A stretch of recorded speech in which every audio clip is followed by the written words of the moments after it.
What's up, Craig? Hello, welcome to today's episode of Juice the Numbers, your statistics in sports podcast. I'm your host, Joshua Tracy. And I'm Corwin and Josh. And today we will be talking about one of the OG football teams, one of the originals from one of America's most prominent cities. We'll be talking about the Chicago Bears. Bears. Why they are what they are. Because it's a mystery, that's for sure. Yeah, you ready, Corwin? Yeah, I'm ready. All right. So the Bears have made a significant number of moves since, and we're gonna mainly do this, I believe anyway, in the scope of Ryan Pace's tenure there. And they've made a lot of moves, and most of which have been at least discussion worthy, and have added to quite a bizarre kind of resume. So, Corwin, why don't you start us off with what we're going to be talking about in regards to this? Yeah, so basically with how much we talk about Mitchell Trubisky and how much we talk about the Nick Foles trade, the Khalil Mack trade, all these marquee level moves that Ryan Pace has done since he became a GM, we give him a lot of shit for all those. Well, not all those, but for what he deserves getting shit for. And he gets a lot of hate from us. So I figured, why not give him a full breakdown to see, is he a good GM? Because he was very touted when he got this job in 2015. Him and Matt Nagy, when they got hired, I was very high on both of them. I thought they'd both do a very fine job. Both were, I'm using the same word again, but both were marquee hires at the time. And it's been a rocky road. So I dove into the draft picks, every draft pick since 2015, all of his free agent moves since 2015, and then all of his trades since 2015. I did not dive into the salary cap situation because that would be one of the most boring podcasts you would ever listen to in the running compared to, all the other stuff we do, which is debatably equally boring. So in the sheet that I sent you, Josh, the first tab is just the depth chart for reference. All of the highlighted players I have there are kind of, I don't want to say they're high. They're all good players. But I would say those are the guys that are the impact players for that team at certain positions. Right.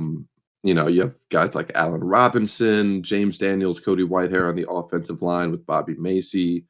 You have both running backs, David Montgomery and Tariq Cohen. David Montgomery is more of a projection at this point. He's probably the one guy that I will be discussing as him and Roquan Smith as kind of like what they can be, because I think they have tremendously high ceilings, not what they are like the rest of these guys. On defense, you have guys like Akeem Hicks, Eddie Goldman, Khalil Mack, obviously, Danny Trevathan, Roquan Smith, Robert Quinn, who we will be discussing a little bit deeper, Kyle Fuller, and Eddie Jackson. So their defense is still incredibly stacked since that deep run in the playoffs and that just unbelievable defense 2 years ago. I don't think it's the best defense in the league right now. I think that's, a Pittsburgh thing. I think there's a couple others that would give them more of a, run for the money, like Baltimore or the Chargers right now. But there's no doubt in my mind that Chicago has a top 5 defense in the NFL right now. It's more of their offense that is really fucking bad. Highly questionable to say the least. Yeah, like they have very good foundational players on that offensive line. They have very good skill position players that they can, build around. Allen Robinson, in my mind, is a top 10 wide receiver in the NFL. One of the most underrated players because he's been playing with Mitchell Trubisky and Blake Bortles for his career.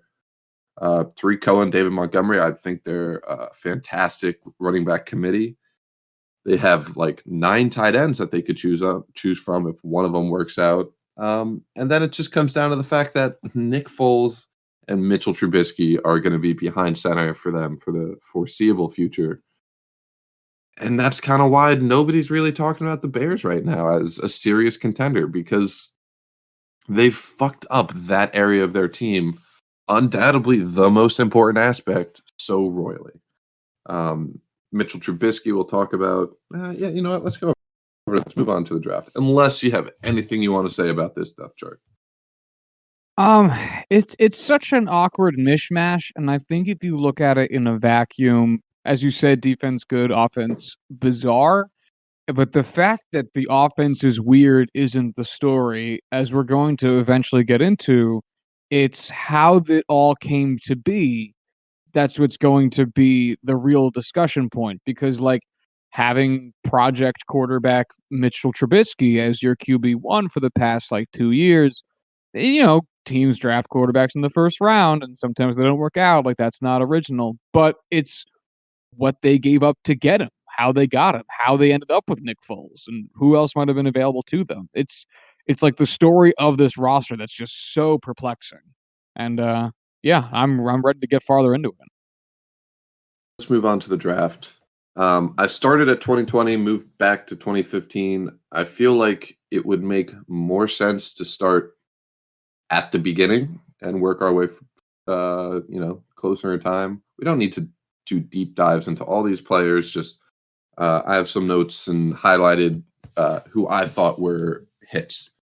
And it was interesting. It's something that you think about, not all of the players in a draft class are going to hit. Obviously, some are going to be bigger hits than others. Some are going to be, superstars. Some are going to be starter levels, replacement levels. Some are going to be absolute garbage.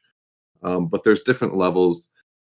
I highlighted the players who I thought were high-level players that don't need to be replaced within the next few years. So basically, guys that they don't need to worry about their roster spot. There's still some backups here. There's still some starters on here that I didn't highlight, but they're starters for, teams not necessarily Pro Bowl All-Pro players. Now, tell me about those Pro Blowers. Pro Blowers, man. Yeah. I can't even get the jokes right. Okay. It's easy. It's a Lions joke. I am only a third of the way through my cup of coffee this afternoon, excuse me. Time has no meaning anymore. Nope. So let's start with 2015. 2015, his first year at the helm. I'd have to say his worst year overall. Man, he jumped into this free agency trades with the draft. Not a great year for Ryan Pace. They come in, they have the 7th pick in the draft. They need some weapons. They need, marquee players. They draft Kevin White 7th overall. I don't think we need to really discuss how or why his career went, into the tank. All you need to know, he played 3 seasons in the NFL and played in 14 games total. I was going to say, I don't even remember Kevin White. Yeah, I remember him because he was supposed to be this, he was big, he was so fast. He could have been, a superstar wide receiver, the next Randy Moss, whatever it may be. No, he was not that. In the 2nd round, they drafted Eddie Goldman at defensive tackle. He's been a starter for them since. He's one of the foundational pieces on that defensive line. Absolutely a win. In the 3rd round, they drafted Hronis Grasu, who I have never heard of before in my life. Played 12 games over the span of 2 seasons, released in, before the season started in 2018. 4th round, they drafted Jeremy Langford out of Michigan State, a name I had not heard before this in a very long time. He was the kind of guy who had like 2 or 3 really good games surrounded by just a pool of mediocrity, which was enough to inspire hope in a lot of fantasy owners at the time. I will definitely admit that I was fooled by him and did absolutely nothing for the remainder of his career. 5th round. The Jets have like nothing but those guys. That's all we have. That's all we've ever had. Except for this year. This year, you guys fucking nailed it. Oh, yeah. This is finally the year. This is the year. This is the year. In the 5th round, they drafted safety Adrian Amos out of Penn State. Near and dear to my heart. He is still a high-level player in the league right now. Recently left this past year to go play for the rival Packers. But a 5th-round pick, still playing 5 years later and playing at a high level. Not exactly a Pro Bowl starter, but a guy who is definitely going to be a key piece of a defense. Very much underrated in my mind. Although, again, I'm still very biased. Definitely a hit for Ryan Pace here. And then to wrap up this draft, round 6, they drafted offensive tackle Teo Fabaluge. Fabaluge? I can't help you. I don't know. I got nothing. He played 1 season for them on their practice squad and then was released in June the following year. So not exactly a hit for them. Overall, first year for a GM, I can't even say it's a good draft. It's a bad draft. I mean, you had the 7th overall pick. You drafted a guy that had absolutely no impact on the field. You come away with 2 starters, which is okay, but only, one of them was drafted in, a top round where you expect that to happen. You got lucky with Adrian Amos being the player he was. Not a great look, but again, first year in the job, hired only a few weeks before this. It's not exactly an expected time to be killing it in the draft. So I usually always give the first year GMs a little bit of leniency, a little bit of leeway. But yeah, nothing to write home about with this draft. All right. Should we jump into 2016 then? Yeah, let's just do it. All right. 2016, the team does a little better. They're not drafting in the top 7. They are drafting in the top 10, 9th overall. They get a guy named Leonard Floyd out of Georgia, I think, outside linebacker. Ton of potential coming out, but never did anything. Was released this offseason, had 18 and a half sacks in 4 years as a starter for them. That's not production you want from a top 10 pick. That's not a guy you really want as a cornerstone of your entire team at edge rusher. Super disappointing. It happens. Round 2, though, 56th overall, they grab Cody Whitehair, a guard. He's a Pro Bowl level player. I view him as one of the top interior linemen in the league right now. I think he's a future All-Pro player. Fantastic player. Round 3, they draft Jonathan Bullard, defensive tackle. He was released in August 2019. No impact for the team. Round 4, a guy most people probably haven't heard of, Nick Wieckowski, inside linebacker. Kind of was a rotational piece for them. Was never really a top name starter. Guys like Danny Trevathan there, really holding down that linebacker spot. He left in free agency this year, signed with the Raiders, the top essentially linebacker deal in free agency this year. I think he's going to be a very good player. I counted it as a hit because of the skill of the player, even if the impact for the team itself was limited because of his role. Also in round 4, they drafted Dion Bush and DeAndre Hall, 2 defensive backs. Dion Bush is a starter for them, but a low-level starter. Not a guy who I would consider a major hit. And then DeAndre Hall was traded for a 7th-round pick, so that should tell you exactly how much value he carried. Fair enough. 5th round, they draft Jordan Howard, running back. We should talk about Jordan Howard because what a career he has had. It's been Pro weird. Bowler his rookie year. He didn't win Rookie of the Year, but he was, top in voting. Looked unstoppable, and then just every year has gotten worse. He played for the Eagles last year, got traded to them by the Bears, signed a deal to go play in Miami to kind of be the Thunder with Matt Breida's Lightning down there. he's one of those guys where I feel like he could still be a good player. I just don't know if it requires the kind of team that Miami, like the kind of offensive line Miami has right now. I mean, if you can't really perform in Philly behind that offensive line, I know he didn't exactly get the biggest market share with Miles Sanders being drafted there, but I don't know. I feel like he's might be one of those guys where I think fondly of because you own him in fantasy that rookie year when he breaks out and you're a goddamn genius. But maybe it's just looking at the past with rose-colored glasses. I don't know. You have any thoughts on him?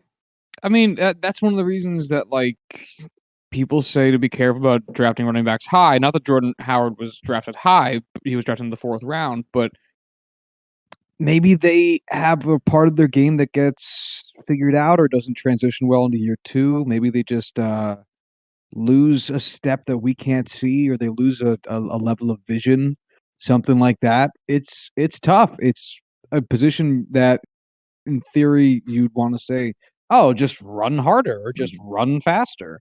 But that's just not how running back works. And it's volatile, and it can be really, really difficult to maintain that level of production over a long course of time. So I guess if you had probably spread out all of his production over the length of his career, maybe it looks more reasonable for a 4th round pick, and you wouldn't ever wonder why he's considered such a, I don't want to say disappointment, but why his career was such a point of discussion, because it might look just more appropriate for a 4th rounder at that point. But given that so much of his production was front loaded into that rookie year, it's weird, and it's sad because I liked Jordan Howard.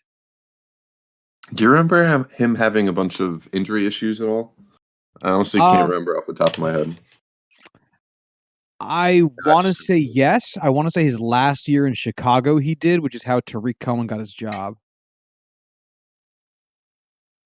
I mean, it is what it is. I highlighted him as an impact player because of what he showed on the field, being a Pro Bowl level running back as a rookie. Also, I'm wrong because he played every game his final 2 years in Chicago, only started 4 games in Philly, but played in 10, and started 13 games in 2016 and played in 15. So, no, I guess he never really had an injury problem. Fair enough.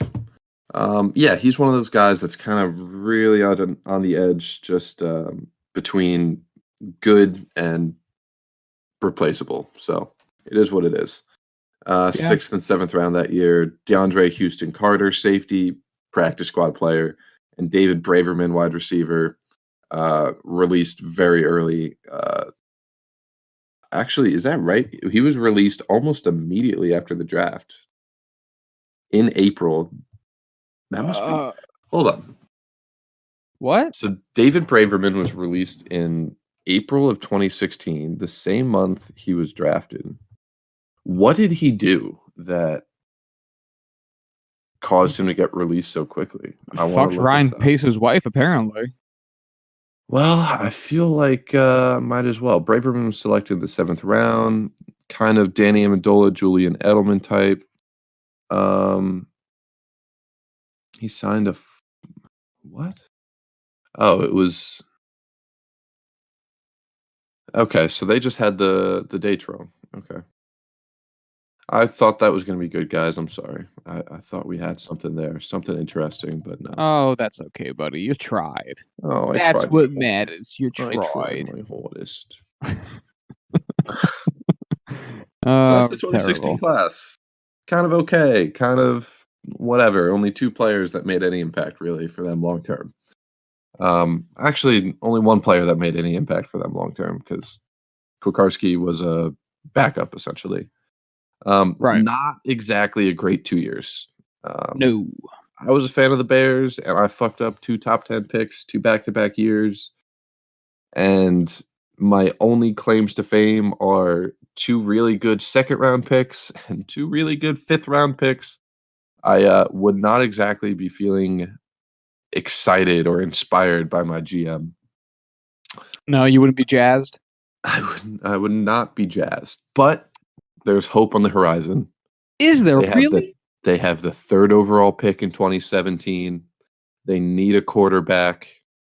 There's so many in this draft. We have guys like Pat Mahomes, Deshaun Watson. We got this Mitch Trubisky guy out of North Carolina. He could be the answer. We're going to trade up from number 3 to number 2 with the 49ers so that we can ensure we get our quarterback of the future. We draft Mitchell Trubisky. And that's a thing that they did. And they haven't regretted it once. There was no other quarterbacks in that class that they would rather have had. They're going to stick with him for the next 10 years because that's how good of a player he is. He's going to take him to the Super Bowl. And he's going to get replaced 3 years later by a career backup who went on one superhero run in the playoffs to win a Super Bowl.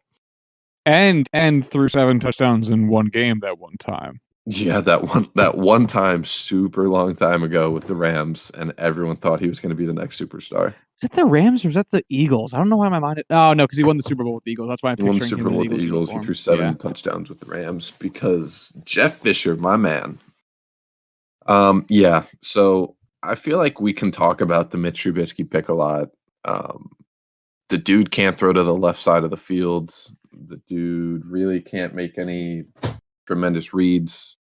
I think the real thing with it is that it was kind of a confusing, not even kind of, it was a very confusing pick when it happened. And it has at no point in the last 3 or 4 years been any less confusing. Yeah. And that's really fucking bad. I'm definitely with you on that. It's one of those things where 2017 was kind of the first year I really, really started following the draft and started doing my own scouting. That was the first year I watched all the quarterbacks, the first round quarterback tape. I think, was that the year DeShone Kizer was drafted too? I want to say yes. Yeah, it was one of those things. I liked Mitch Trubisky. I have a notebook with all my notes. I should have found it before the podcast. But whatever, it doesn't matter. I liked Mitch Trubisky. I thought what he showed in that one lone season at North Carolina was a lot of promise. I thought he had very good accuracy, very good athleticism.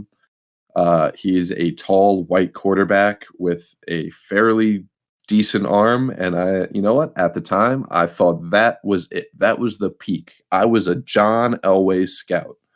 Tall, white, strong arm. I was a big fan of Pat Mahomes. I was not a huge fan of Deshaun Watson.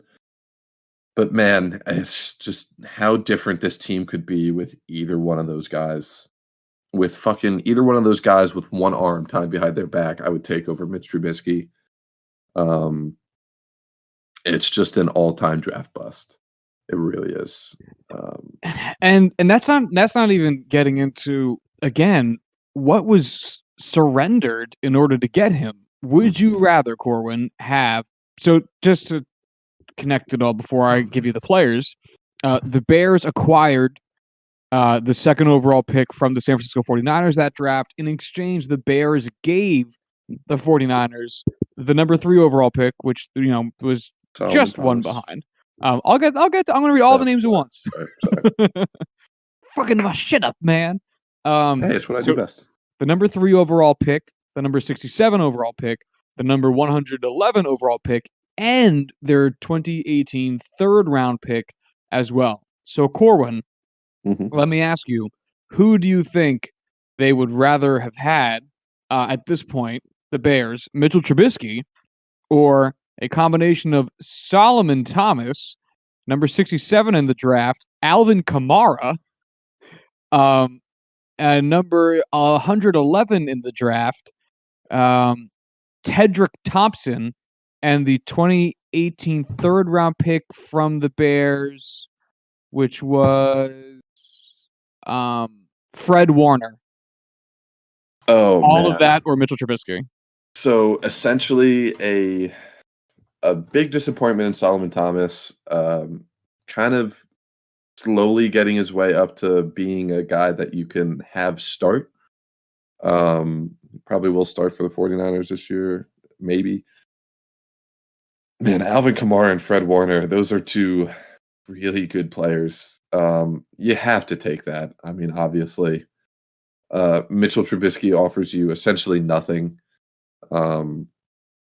Yeah, he's a quarterback with decent potential, but having him start for your team is against, the most basic just development.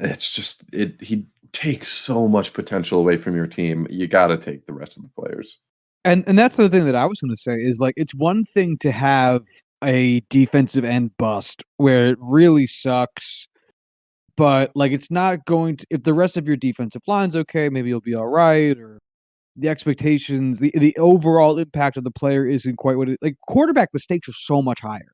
Mm-hmm. Like if your quarterback is either not constantly not living up to his potential or just outright has no future, then you're fucked. Like it's your team basically isn't going to compete, and the fans know it, and that's such a hard pill for them to swallow, because if you had all those guys and none of them worked out, that sucks. But you not only could you have had all those guys to see that it would happen, you gave all of them up, and the guy you got still didn't work out. Mm-hmm. It's just shit. Shit is correct for sure. It's brutal. It's really brutal. It's set this team back so far.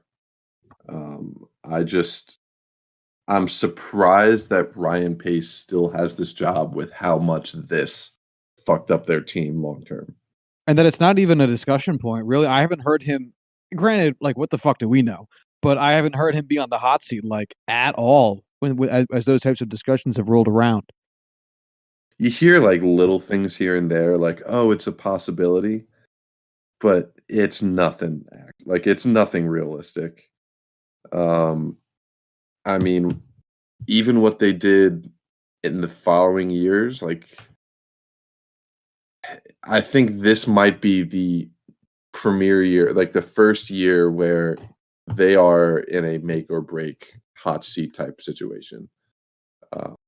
Especially trading all that capital, not even all that capital, but trading a fourth round pick for Nick Foles, which we'll get into. Which is genuinely infuriating. Yeah, especially with the other quarterbacks that were available for trade, the other quarterbacks that were available for free. I mean, we'll dig into it. So, any closing thoughts on Mr. Trubisky before we finish out the 2017 draft class? My only parting thought is to, again, consider as you listen, it's not just the fact of it's not just Mitchell Trubisky we're talking about here. It's all of what was given up to get him, and all of what he represents as like a draft strategy and a capital saving and spending strategy on behalf of Ryan Pace. That's all I really have to say. Yeah, I'm with you. I'm definitely with you. All right. So next up, second round, they draft a guy named Adam Shaheen, tight end. He was released like 2 weeks ago. Not exactly a great player for them. Never really produced much. Never really showed or flashed the potential that people thought he had. Round 4, though. Round 4 and 5 for Pace is kind of where things click. He drafts Eddie Jackson, safety, and Tariq Cohen, the running back. Eddie Jackson is an all-pro player. This was one of my dudes in 2017. I loved watching him. I thought he was going to be a superstar. I felt very dumb when he fell to the 4th round. I was like, what the fuck am I missing? The answer is nothing. I'm a genius. I'm an expert scout. And I knew he was going to be a superstar. Tariq Cohen, though, I had no idea who this person was. But he is very short. He is very fast. He's a Pro Bowler. And he's a pretty electric weapon for them. He lined up a lot in the slot this year. When they would bring in David Montgomery, he would move out wide. I think his versatility is super underrated. I'm a fan of the player. I wish I had a guy like him on my favorite team.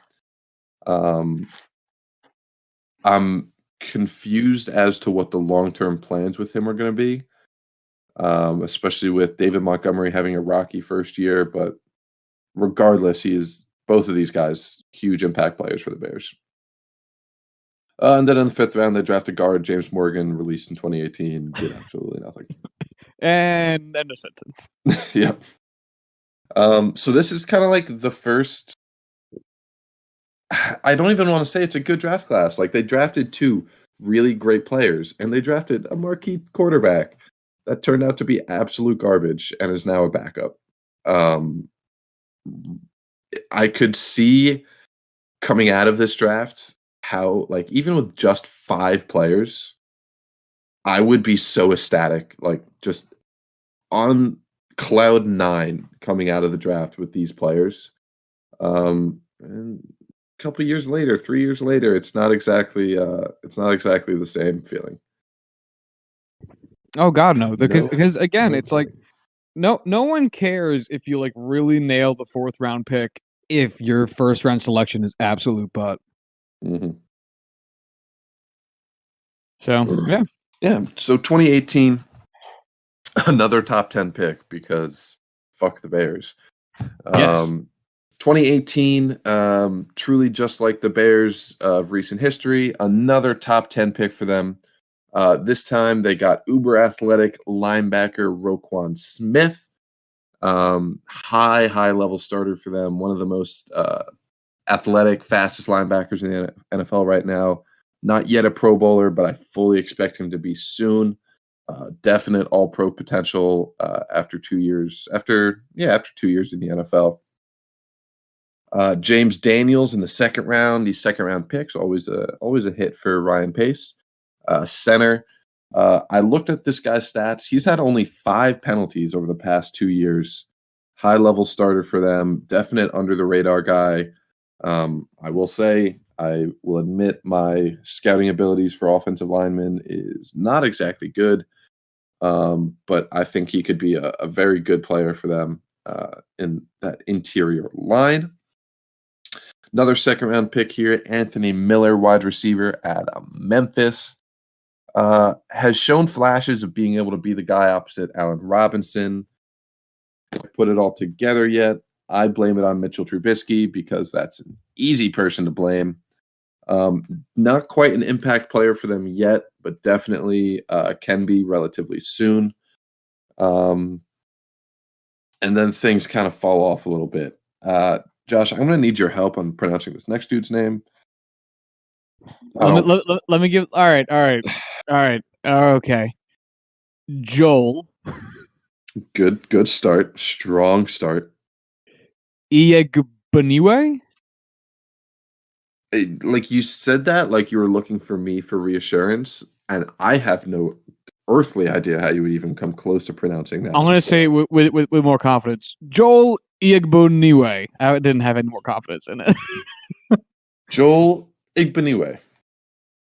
Joel Ig. I'm gonna look it up I'm gonna look up his profile on Pro Football Reference, and because they always have pronunciations, and I'm gonna see what it is they say. Let's call him Joe Ibby. Joe Ibby. Yeah, sure. I'm so sorry, Joel. They don't even have a pronunciation breakdown. Yikes. Can you Google while I go through this how Roger Goodell pronounced it when he drafted him? Can you just search this guy's name with like draft and try to find that video? Yes, I can. I will do that. That would be fantastic. Yeah, he's a depth backup linebacker for them. That's not really anything to talk about. Whatever. Round 5, they got Bilal Nichols, defensive tackle. He's a starter for them. Not exactly a marquee name. Definitely one of those guys who is a starter, but easily replaceable. Not going to be an impact player. Then you have Kyle Fitz in the 6th round, defensive end. He was released in 2019. And then Javon Wims, wide receiver in the 7th, pick 224. Still on the team, 7th round picks. That's pretty hard to do. He's their wide receiver 5 on the depth chart right now. So overall, great start to the draft. First 2 rounds, excellent, excellent, excellent. Kind of fell off a bit. Still were able to get a starter day 3, but not exactly a starter that's going to be there for a decent chunk of time. So he's getting better at drafting, I think, but not exactly fantastic long-term success here. I wish I looked deeper into historic hit rates overall, how many guys you kind of expect to hit throughout a draft class, 2-3 years post-draft. He's essentially pretty much good for 2 per class, which by all means is not terrible. I mean, teams definitely do worse. I've seen worse. Um, but if you're only getting 2 starters per draft class, I feel like that's not a sustainable way of building a team. But then again, just maybe because I don't have any reference material for this, and that's on me. I should have put that together a little bit to kind of be able to talk about it, but it is what it is. I'm kind of treading water here, hoping Josh can find that video. So I really can't. I'm sorry. I've been trying so hard, and I'm just assuming they don't keep track of those videos, which is a real shame. And I honestly haven't been able to find, because I can't sit here and listen to all of them, but I haven't been able to find one where they like obviously talk about Joel and use his full name, because it certainly hasn't been easy finding anything. But yeah, so we're just gonna have to. I'm just sticking with Joel Iegbaniwe, and then followed by I'm sorry. I found it. How'd you find it in 5 seconds? I couldn't find it. Damn it. I googled Joe Engbaluine draft selection, and it was the first video. That's exactly what I looked up. God damn it. The way the guy who selected him was like on a football field. He was not confident with the way he said it. I don't blame him. No one else is saying it. I mean, Mike Mayock's talking about him, like they're talking about him, like on like the draft room. They are not saying his name. Yeah, I mean, again, I do not blame them. Yeah. I'm really upset they don't have a video of Roger Goodell saying it. I mean, I get it. Like, it's a 4th round pick. Goodell's not doing all of them. Never used to, but I'm disappointed. Yeah. I mean, I guess. Oh well. It's a dry enough podcast right now. I wanted a little bit of that. I just wanted a little We're fun. keeping it easy. We're keeping it light. Yeah. We're keeping it breezy. Yeah, We're looking up how to pronounce people's names because we feel bad we don't know how to. Yeah. Yeah, so I'm gonna this next name, moving on to the 2019 class, this next name, their first pick, really tough. Didn't have a pick until the 3rd round, thanks to a trade we will get into a little bit. The first player, running back David Montgomery. Tough name. I think I got it right though. He's a starter for them. Yeah, thank you. Kind of in that running back committee with Tariq Cohen. I still have a lot of faith in this guy. He was one of the top running backs in that class, but had a rocky rookie year. Still have confidence in him though. Looking at this draft class, so this is a horrible draft class. They had 5 picks. They only had 1 day 2 pick. They had 4 day 3 picks. None of them have any impact on this team whatsoever. I'm just going to go through him. Riley Ridley, wide receiver out of Georgia. He's like their 4th string wide receiver. Duke Shelley, deep on the depth chart at cornerback. Steven Denmark, deep on the depth chart at cornerback. And then Kerrith White, a running back who's on the Steelers' 53-man roster right now. So I didn't look into how that happens because I didn't care. But I just thought it was funny that he's the only player here that he probably had, just as much of an impact for the Steelers as David Montgomery did for the Bears, just in a much shorter time. Like if you stretch it out, it probably would have been the same. But he's a 7th round pick. Yeah, pretty fucking shit class. No real impact guys here yet. Yeah, no, this is quite bad. Yeah, and then we have 2020, which yeah, ain't it's gonna hard get to say much because better, is it? we haven't seen them play. And again, 5 of their 7 picks are 5th round or 7th round. So not exactly grabbing a bunch of impact players here. The 2 guys that they did get in the 2nd round, Cole Kmet, Jalen Johnson, tight end and cornerback, respectively. Cole Kmet, top tight end in the class, but with a team with a fair amount of holes on offense, just places they could fill in. I really would have liked to have them get a more impactful player at a more premier position. I mean, with the offensive style I like and the offensive style they run, tight ends are important. But I was not a big fan of Cole Kmet, especially at pick 43 early in the 2nd round. Especially with how many fucking we've talked about this on the pod recently, right? How they have like 9 or 10 tight ends on their roster. Yeah, right this now. came up when in our initial post draft episode. Yeah, so we don't need to dive into these too much. It's we've talked about it. I'm a huge Jalen Johnson fan. Injury concerns are massive. They could come out of this class with a 2nd straight year of not having a single impact player. And this team is going to collapse hard if that's true, because I mean, no 1st round picks the last 2 years because of a certain marquee trade. You don't have a quarterback. You don't have a ton of depth because you can't draft any depth. Ryan Pace, man, he's grabbed some really good individual players, but none of these guys are really showing me that he can be a top level drafter like you see from guys like Sean Payton, Bill Belichick. I don't even want to throw Bill Belichick in there, but guys who make a living drafting good players and building their teams through the draft. It's rough. It's rough. Yeah, this ain't pretty. Would you like to move on to free agent signings? Real quick, I'm trying to figure out which pick was Chicago's in the 4th round that Jacksonville used in the Nick Foles trade. Oh, I have it under the trades tab. Oh, do you want to save it then? Yeah, we could save it. All right, then never mind. Then I got nothing else to say. This is, oh my god, so sad. This is what I'm trying. One of the things that we've been getting on with this is like, there's just no plan. There with any of these picks.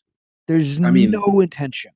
I'm sure they had a plan, but it's not exactly clear to the fan base and to us. Yeah, not clear in any single kind of way. If you want to build that defense up and have that defense carry you, sure. But the last 2 draft classes you've gotten one marquee defensive player, and granted, you've had 3 total picks in day 2 of the drafts the past 2 years. But I mean, the offensive players you're drafting aren't exactly like there's nothing here that really shouts sustainability, and that's probably the biggest thing with me is that's so important, being able to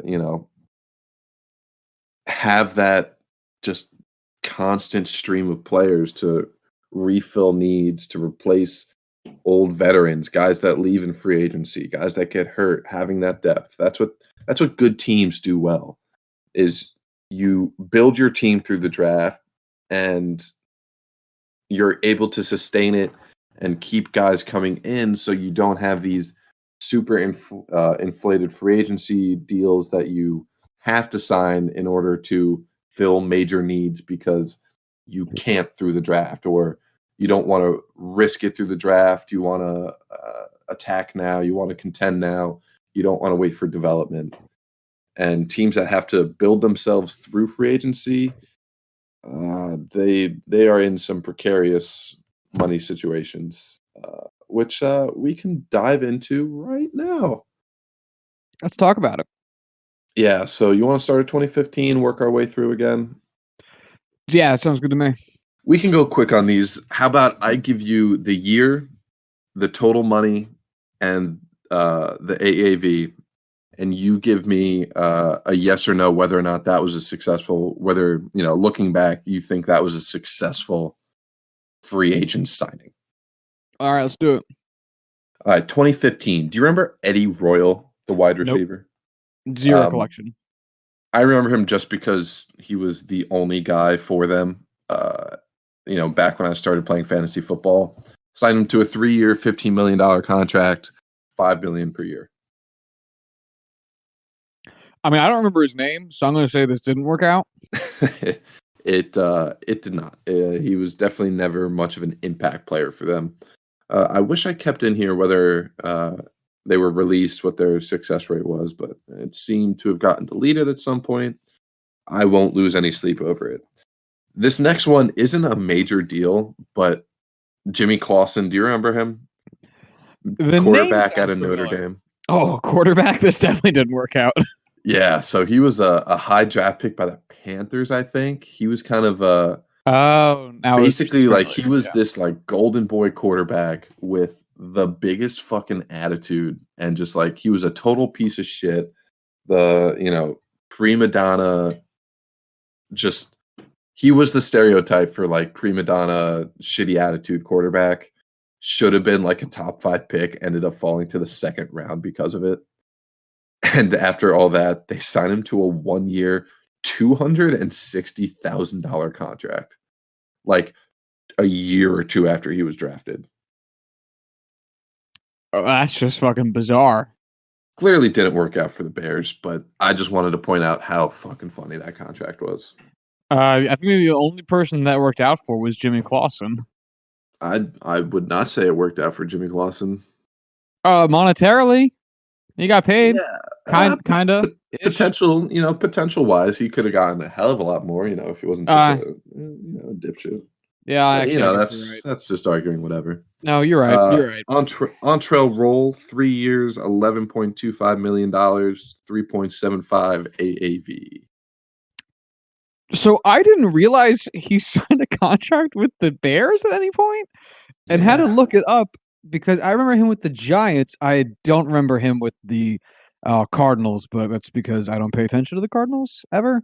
And yeah, 1 season with Chicago for 7 games, where he did basically nothing. So this is definitely a dub.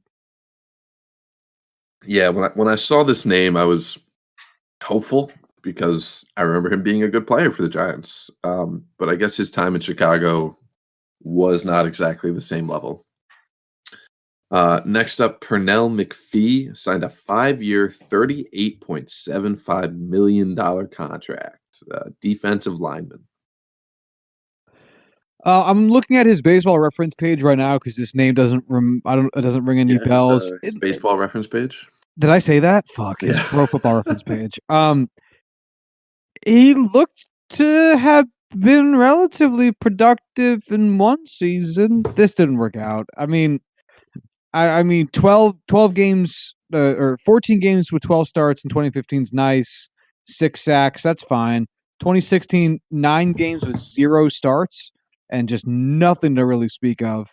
And then in 2017, 13 games on 5 starts with a similar level of production than he had the previous year. There's just nothing really here. Yeah, not so far. 0 for 4. I threw this 5th one in here because he wasn't exactly a great player at the time, but like 4 years later, he turned into a very good player. Bryce Callahan, undrafted free agent, signed a 3-year, $1.58 million contract, good for $530,000 a year. I don't even remember him back in the day 2015, 5 years ago. But the fact that they kept him in-house and were able to keep him long-term is the only reason I marked this as successful. I have no reason to believe you would even know who he is. So nope, we don't no idea. need to talk about that. Didn't know. So 2015, yeah, 2015, real bad draft, real bad free agent class. Not a great year for Ryan Pace so far. 2016, Danny Trevathan signed a 4-year, $28 million contract, good for $7 million a year. I would say that this has certainly worked out for them.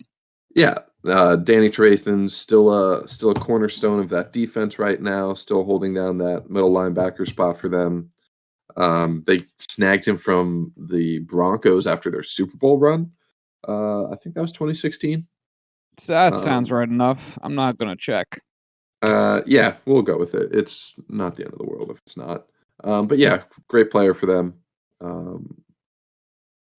Next up, Bobby Macy, offensive tackle. Mentioned him a little bit already. Still their right tackle, I believe.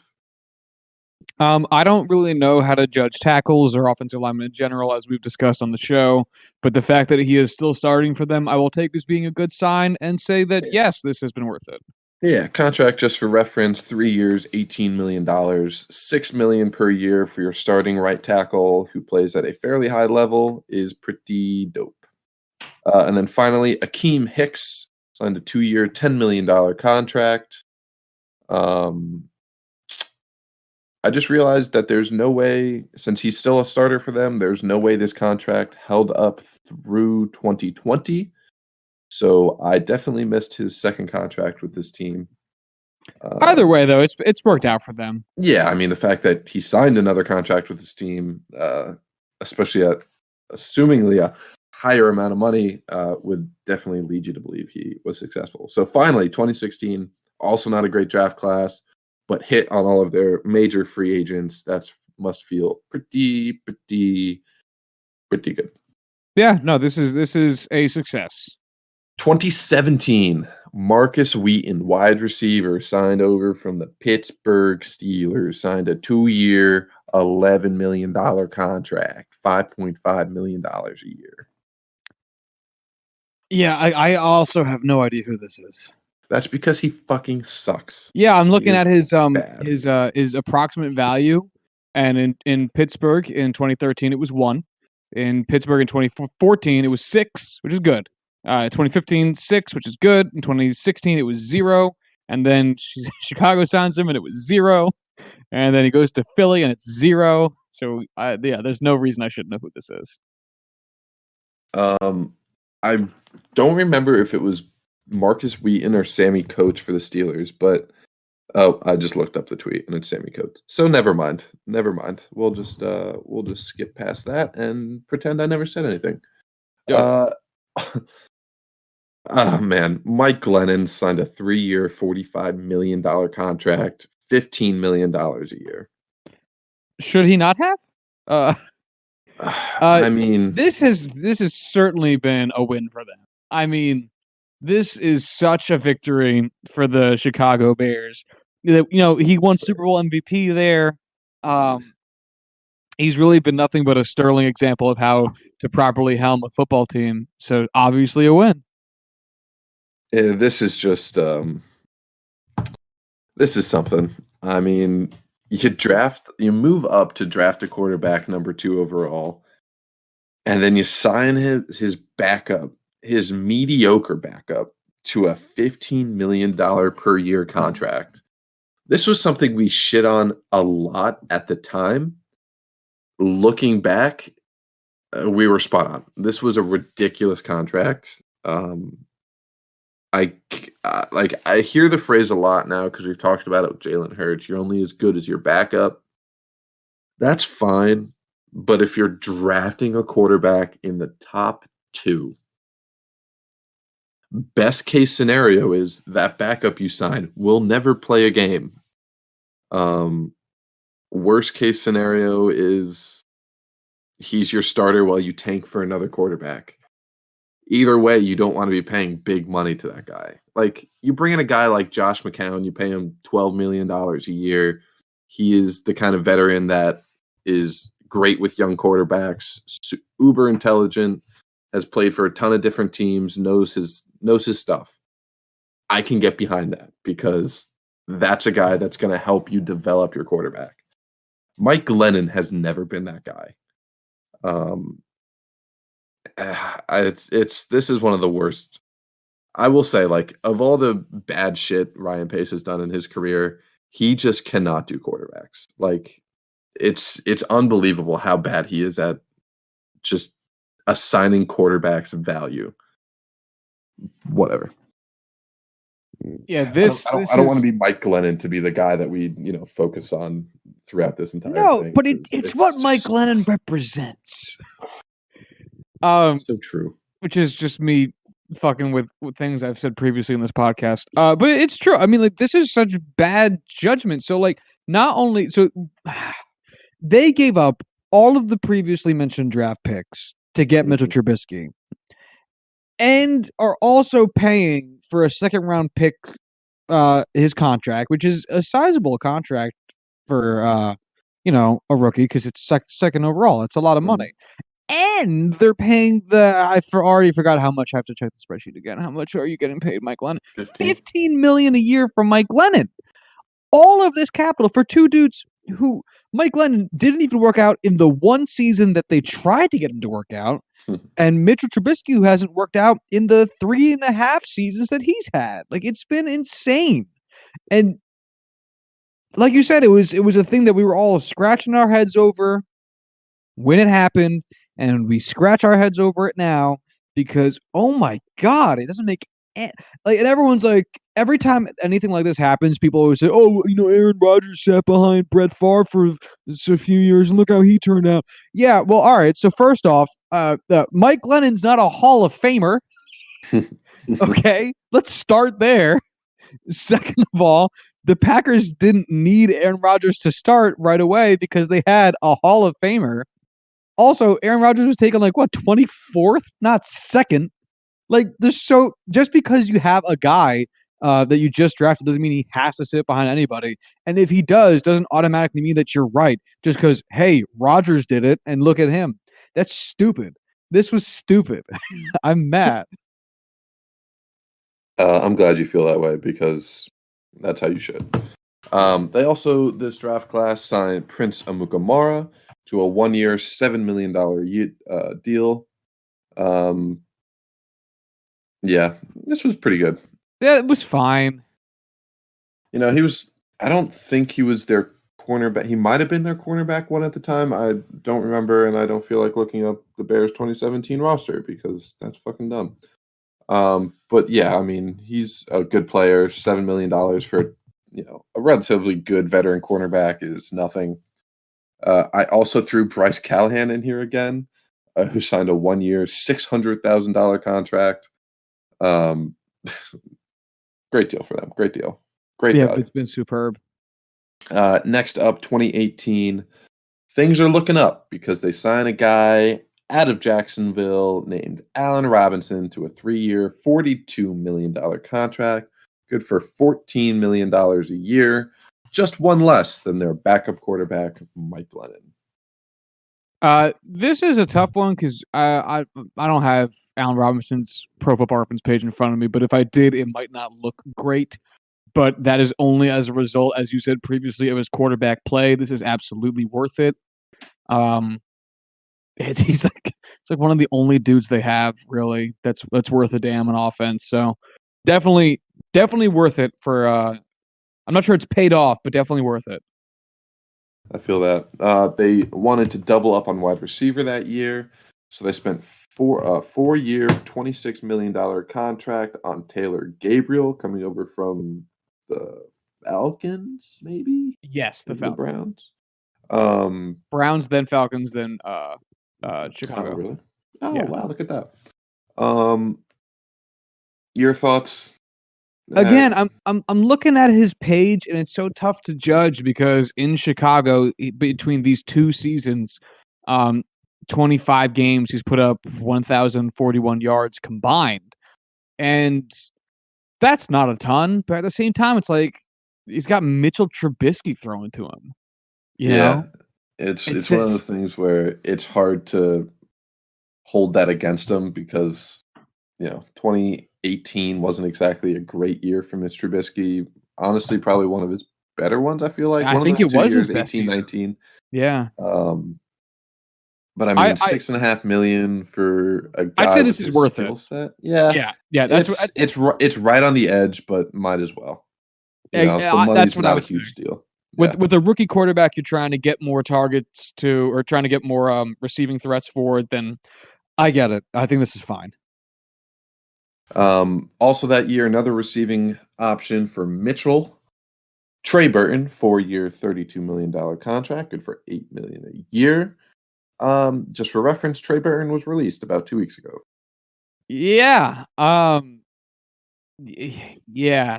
I have nothing to say about this. Yeah, not exactly a superstar signing. I actually thought this would work out better. Trey Burton was kind of the guy behind Zach Ertz in Philadelphia. Many thought he was going to be a breakout guy once he could get that playing time in. He did have his best season of his career in 2018, 569 yards and 6 touchdowns, both of those being the high watermarks for his career. But do you have any guess as to how many yards he had in 2019? 400, 500? 84. 84. How many games did he play? 8. Holy shit, really? 8 games, started 5 of them, 24 targets, 14 receptions, 84 yards, 6 yards per reception, 0 touchdowns. His longest receiving first down, 5 yards. His longest pass, his longest reception, 16 yards. He is 3.5 yards per target. It's not good, man. It's not good. So he essentially got paid $100,000 per yard that season. That is not efficiency. That is not efficiency. It's efficient if you're trying to make some business decisions, but it's not efficient if you're trying to get production out of your players. Yeah, no kidding. To round out 2018, they signed Bryce Callahan to another 1-year, $1.9 million contract. I love that they keep getting bigger, and I still don't know who he is. They have tripled. 2019, they signed Buster Skrine from the New York Jets to a 3-year, $16.5 million contract. Josh, I'll let you hold on to that one. Take it away. Oh my God. I've totally forgot that they did this, and now it's screaming back to me. Buster Skrine was awful with the Jets. I mean, so penalty machine, couldn't stop a fucking pass to save his goddamn life. It was embarrassing. It was so bad. And then they signed him to like a pretty decent size, not like it's huge, but a decent sized contract. And fuck, man, I'm sorry, but like just drafting a dude in whatever round you feel like and giving him a shot is better than Buster Skrine, because a low end dude will probably end up giving you the same production you would have gotten, because yes, he is that bad, and it would have been cheaper. It's such a confusing choice. He's so very, very not good. I love it. Yeah, fuck this guy. They also signed Cordarrelle Patterson to a 2-year, $10 million deal. I'll jump out ahead here and say I like this contract. I love what he does in the return game.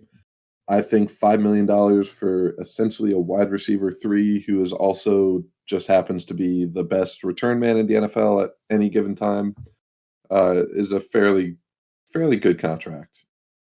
Yeah, this is fine. He's a very niche. His specialty, I should say, is very niche. But at the same time, $5 million to do it is totally fair. It's still got pretty decent importance. So I'm about it. And they didn't have to draft him in the first round to get him.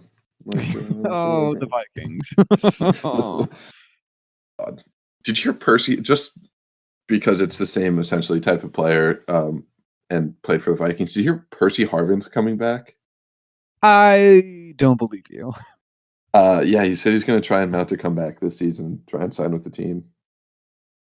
I want that to happen. I really want that to happen. I need it to happen. I want to see how that goes. Yeah, but to round out 2019, Adrian Amos left in free agency, so they replace him with the guy whose spot he took, Clinton Dix. coming over from the Packers, signed a 1-year, $3 million contract. Again, that's fucking nothing. $3 million for, not exactly a Pro Bowl level player right now, but a high-end safety. That's a pretty good deal. Yeah, no, totally. I have nothing else to say. Yeah, understandable. And then to close out free agency, we have this year's class. We can talk about these guys as we need. These were just the top 4 names. Barkevious Mingo signed a 1-year, $1.18 million deal.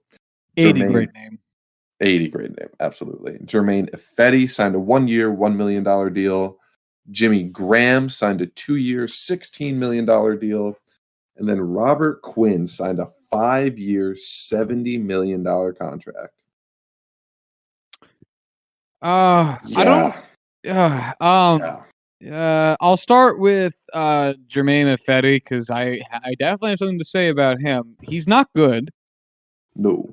He's never been good. The fact that he's still playing just speaks to how shallow the depth is of offensive linemen that can actively play the position to a degree.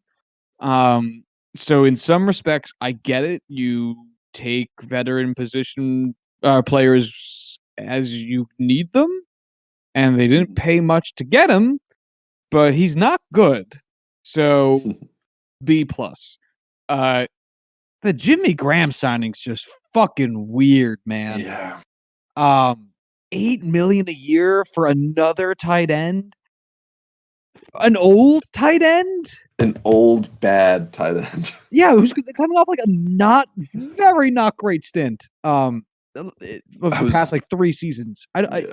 This is an F minus. Yeah, I completely agree. I was reading some stuff in Nicole Komet, and they were like, yeah, he's great athletic tight end who's going to come in. Doesn't need to be the guy because Jimmy Graham's there.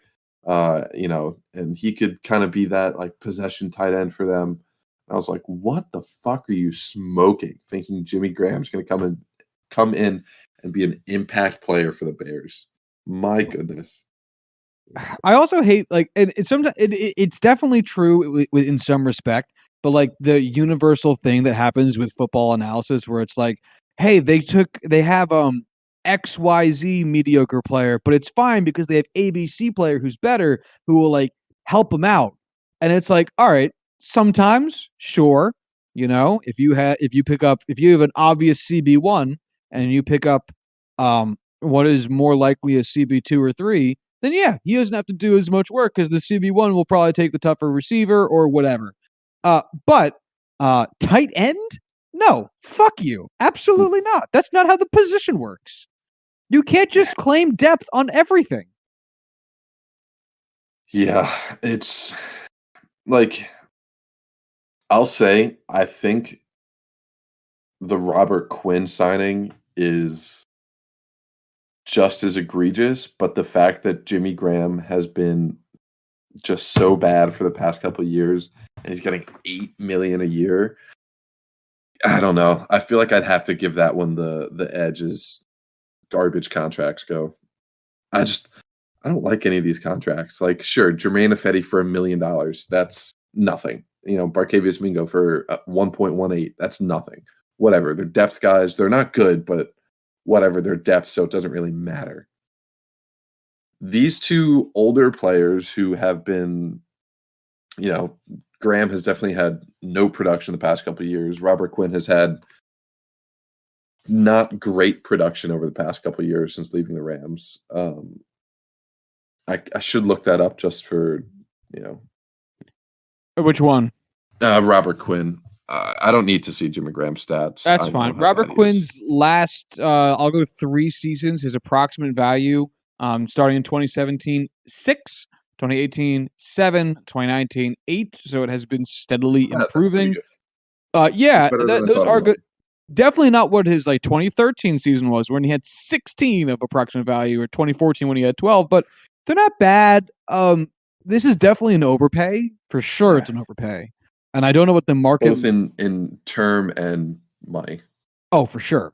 And I don't quite know what the market was for. I guess linebacker / defensive end. If that it's just what they're getting paid.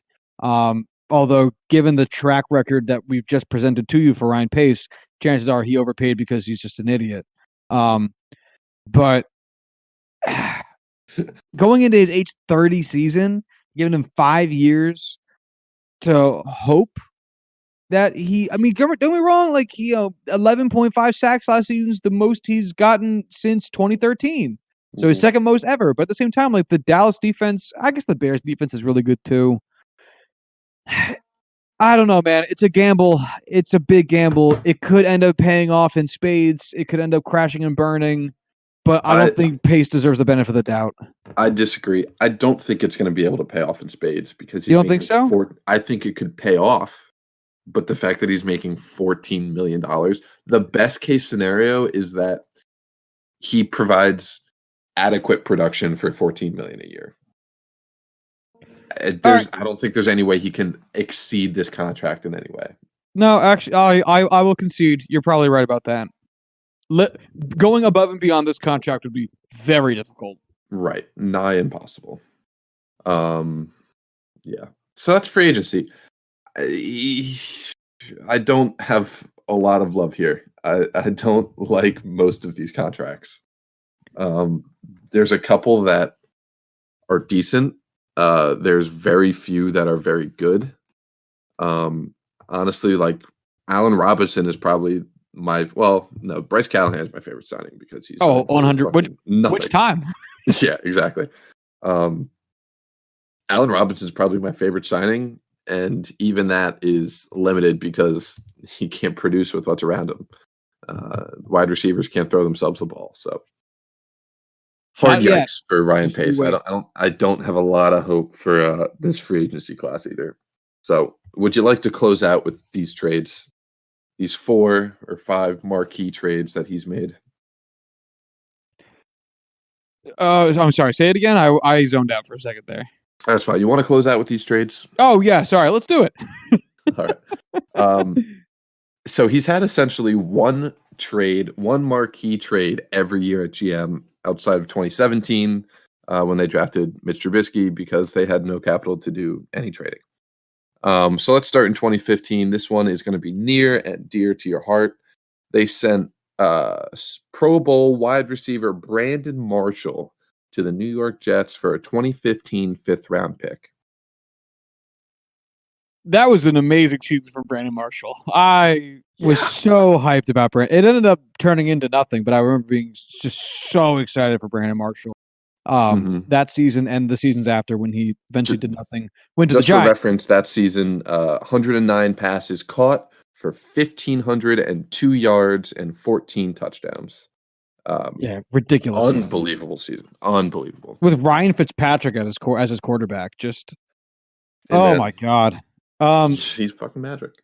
Yeah, so definitely them selling too soon on a player, but I don't recall his Chicago time well enough to know what it looked like. I will say, so the 5th-round pick that they acquired from the Jets became Adrian Amos. So if we're just talking about the 2 players, Brandon Marshall and Adrian Amos, I would say the Bears won this hands down because Marshall had one tremendous season, but that was it. And nothing. They're getting Adrian Amos for practically nothing for 4 years. Great player. But they didn't know they were getting Adrian Amos. They were just getting a random 5th-round pick and whatever player that would turn out to be. And you traded essentially an all-pro season for a random 5th-round pick. And that is just, Brandon Marshall was, at the time, was significantly better than the last 2-3 years of Brandon Marshall that we remember, most closely. This was not a value-focused pick. This was not something that I would look back and say was a smart decision. It worked out for them, but process over results. Process over product. Especially because the Adrian Amos pick that pick could have happened other ways. Right. It didn't really rely upon being as a result of this trade. Yeah. Right. And don't get me wrong, I've watched every down of Adrian Amos's career in college. I did not think he was going to be this kind of player. Like, this wasn't like a pick that, oh, you could see, he's going to be something, what he is in the NFL today.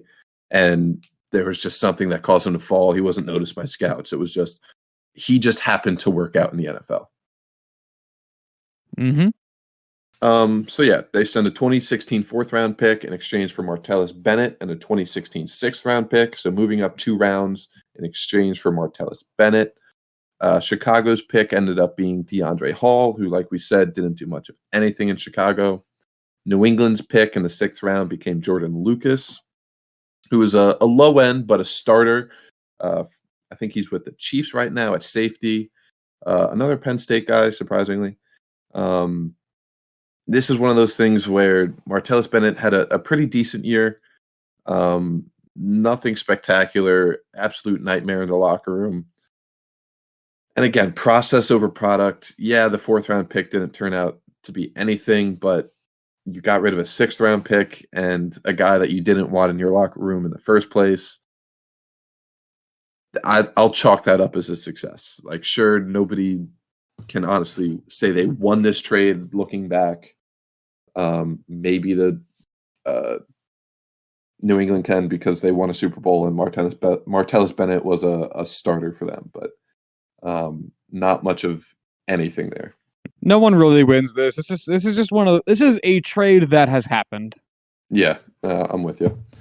2018, nothing in 2017, like we said, because Mitchell was drafted. 2018 is when shit gets weird. This is the Khalil Mack trade. So the Bears acquire Khalil Mack, a 2020 second round pick, and a 2020 7th round pick in exchange for a 2019 first round pick, a 2020 first round pick, a 2020 third round pick, and a 2019 6th round pick, trading with the Oakland Raiders. There's a lot of pieces here. So just a list of the players drafted. The Chicago 2nd and 7th round pick turned into Cole Kmet and Arlington Hambright this past year. The Raiders draft picks turned into Josh Jacobs, Damon Arnett, Brian Edwards, and the 2019 6th round pick moved around but became Basson Austin, who was a person I've never heard of, and I doubt became anything. This is tough because I don't like the picks that they used that the Bears acquired in this trade. The Raiders definitely got players that are going to be good for them. Josh Jacobs had a fantastic season, but first round running back, the value is questionable there. Damon Arnett is like a 3rd or 4th round wide receiver or cornerback, that they took in the 1st round this year. 5th year senior out of Ohio State, never really did anything until this year. We could talk about that pick for a while, but it's not the Bears, so we won't. Brian Edwards, a wide receiver I like, but it's Khalil Mack. And his value is just so significantly higher than any one of these players, and especially all of these players, even combined.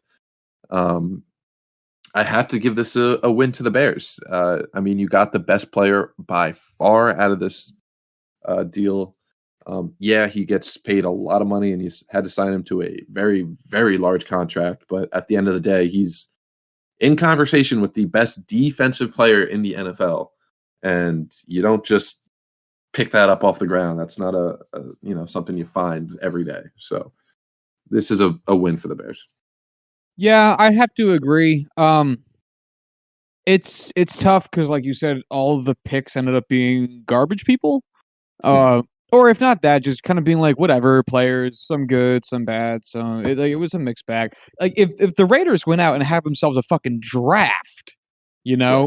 then you'd look at it and go, well, yeah, the Bears got a really good player, but they haven't been successful. Whereas the Raiders with this trade are now set up for a run. but that's not the case. The Bears aren't really better now than they were. I shouldn't say the Bears aren't really primed or positioned better for a playoff push than they were before this because their division's still hard, and nor are the Raiders because their division's still hard. Both teams are probably better, I guess, but I wouldn't feel great about it. Really what this is the Bears wanted a marquee player. The Raiders wanted cap flexibility. Both teams got that. It's tough. They got a phenomenal player. They gave up a lot to do it, but given who Ryan Pace is, he probably would have fucked up those picks anyway. So a mild win for the Bears, but I guess I have to give it to the Bears as well. Yeah, it's one of those things where I was very, very concerned about what that trade, like where that trade would fall on the spectrum. I was concerned that would be a nightmare trade for the Bears just because, I think I might have been a little bit more concerned for the Raiders because they're giving up Khalil Mack. But yeah, that's a definite win for the Bears. And then 2019, moving on, not quite the same level as the previous one we just talked about, but the Bears acquired a 2020 6th-round pick in exchange for Jordan Howard being sent to the Philadelphia Eagles. That 6th-round pick became Quez Watkins. Man, it's one of those things where this is a trade that happened. I mean, Philly got a backup running back that did nothing for them in 1 year, and then the Bears got a 6th-round pick. Yeah, it's all certainty end up being nothing. It's the basic tenet of if you have a guy on your team that has value elsewhere that you have zero intention of playing, fucking get rid of him. Yeah, I mean, they drafted his replacement in David Montgomery. He's going to be your 3rd running back behind Montgomery and Tariq Cohen. You got something for nothing. I don't know how you could chalk that up as anything but a win, even if it's just by the most minuscule margins. Yeah, I would agree. Another nail biter of a win. And then finally, to close this out this year, Nick Foles was acquired from the Philadelphia Eagles. From the Jacksonville Jaguars in exchange for a 2020 4th-round pick who ended up becoming Shaquille Quarterman, linebacker out of Miami, I believe. I don't know. Yeah, it doesn't matter. What the fuck? On one end, it's like, all right, 4th-round player, not exactly a superstar position to be drafting guys, probably will grab a guy that will be, maybe a starter, most likely a depth piece for you. But at the same time, Nick Foles is not a great quarterback. I've never been a fan of him. And there are so many better quarterbacks that they could have gotten. And by so many, I mean like 2 or 3. Which is a lot. Which is a lot. There's usually not 2 or 3 starter-level quarterbacks available at any given time for less than a 4th-round pick. Jameis Winston signed a $1 million contract. Cam Newton ain't nowhere yet. Yeah, Cam Newton is ready to sign for like a bag of chips or like a new hat. Most likely a new hat. More likely a new hat. Like the fact that like the Panthers had to cut him. They couldn't even trade it. That means that So Nick Foles turns this team with this defense and the players they have on offense into maybe the 3rd best team in the NFC North behind the Packers and the Vikings. I'll say that they're better than the Lions because of the defense. With Trubisky, that was kind of a toss-up because of how little he added to that team. If you put Cam Newton in this offense with Matt Nagy, who, granted, they're not going to have a ton of off-season time to work through that playbook to really change things up. This year would probably be very limited with the upside that would bring. At the same time, it's Cam Newton, dual threat quarterback who could just really just wing things and be better than Mitch Trubisky and Nick Foles. That's a Super Bowl contending team. I know a lot of people aren't high on Cam Newton right now because of the injuries the past couple of years, but the last time we saw him healthy, he was an MVP frontrunner. I don't think that the shoulder injuries and just the injuries he's had over the past couple of years are something that is going to hamper him too much this year. I think he's going to be – I don't know if he's going to be back to the MVP level player that he was before getting hurt, but he's fucking better than this, and you wouldn't have to give up a 4th-round pick to get him. And even if you did, though, even if that's what it costs, the 4th-round pick, do we care? That's fine. No. Yeah, God, that's what I'm saying. It doesn't fucking matter. Like, look, you have constructed a team. That is true. And I guess they're technically in more of a win now mode than a rebuilding mode. So if that's the case, fucking get Cam Newton, whose ceiling is higher than the ceilings of Nick Foles by a long shot and Mitchell Trubisky by a country mile. And fucking go for it. Because if it doesn't work out with Cam Newton and Mitchell Trubisky, basically meaning that neither of those dudes performed well for you, guess what, man? You had to rebuild anyway. Mm-hmm. This is I feel like we just had this conversation with somebody with another team about another team recently too. Oh, it was the Chargers. Like, seriously, if you can't do it with either of those guys, it's not getting done. Yeah. So just do it. I feel like they were desperate to get a replacement, and at the time, the price for Cam Newton was probably higher than a 4th-round pick because the Panthers thought someone would want Cam Newton. And they were just so desperate to get a guy that they quickly traded for Nick Foles without really letting the market settle. And I think that panicked pick is going to really just be the final nail in the coffin for this front office. Good. I feel like this would be a good place to kind of summarize this whole exercise. I mean, we've been talking for, I don't know, an hour and a half now. Yeah. Do you want to go, or do you want me to start? Do you want us to be first or second?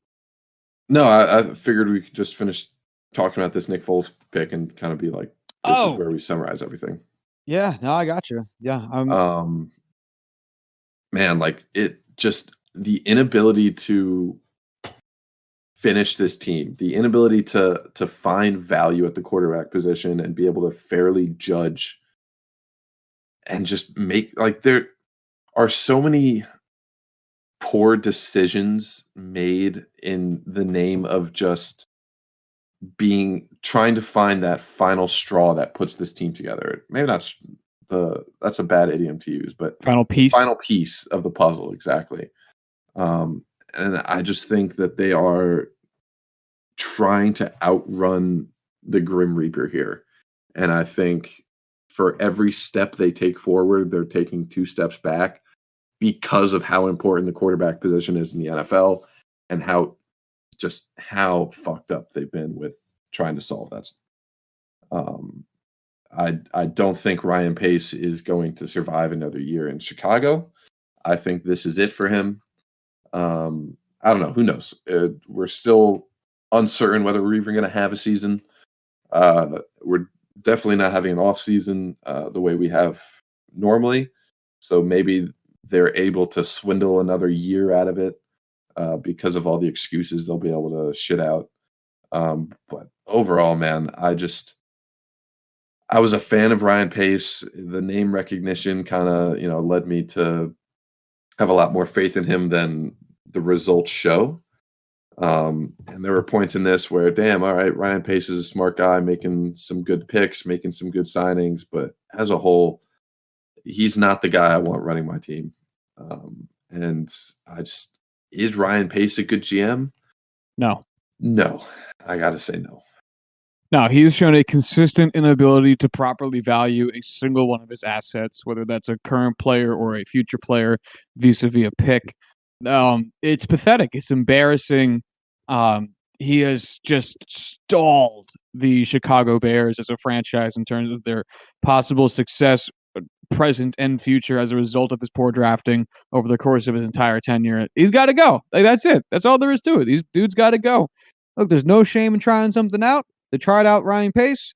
It went about as well as Ryan Leaf, and now it's time to two-step the fuck out of there. Like let's be done with this. This isn't fun for the Chicagos anymore.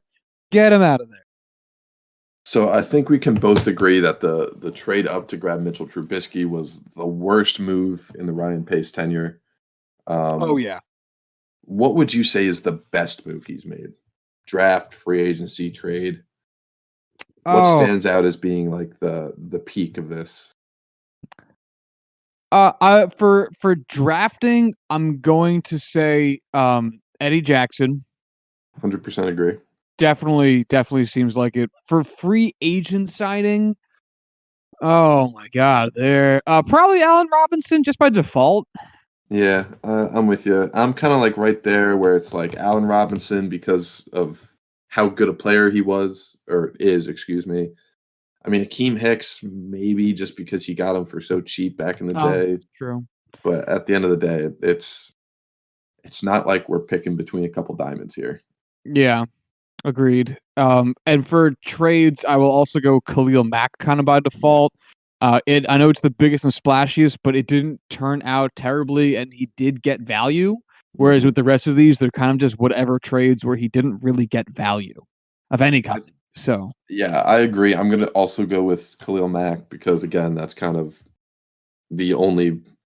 It's the only one where they got substantial value, and I think that it's close enough where it would be a very different story if the Raiders drafted better, if they drafted more value than the guys they wanted. I mean, Josh Jacobs and Damon Arnett, the 2 first-round picks, very easily could have been marquee players. There was a lot of cornerbacks still on the board that year or this year. A guy like Trayvon Diggs could be, a superstar cornerback for them. I don't remember the back end of the draft last year quite as well, but I know there was some definite good value at the Josh Jacobs pick. is there anything else to really say about this shit show?